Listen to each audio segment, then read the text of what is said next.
Hola, mi nombre es Lucas.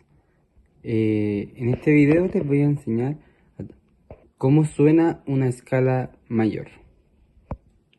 Suena así.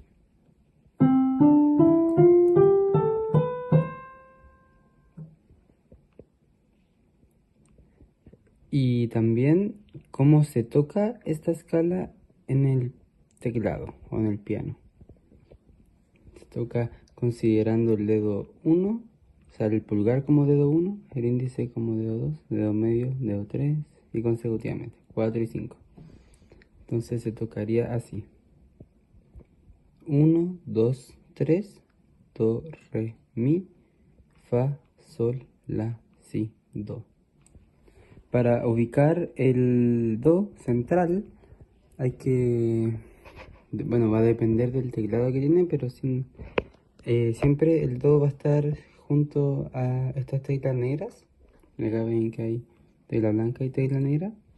A la izquierda de la do del par de tecla negra está el do central. Bueno, eso lo va a determinar la altura, porque también al lado de estas teclas hay otros dos, pero es un buen punto de referencia. Sí, entonces la mano derecha se toca así.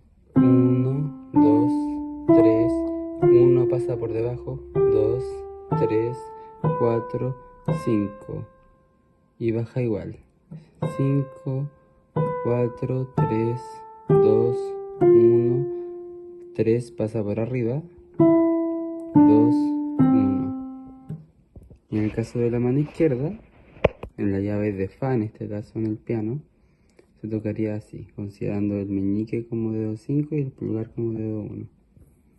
Tocaría así. 5, 4, 3, 2, 1, 3, 2, 1. O sea, así.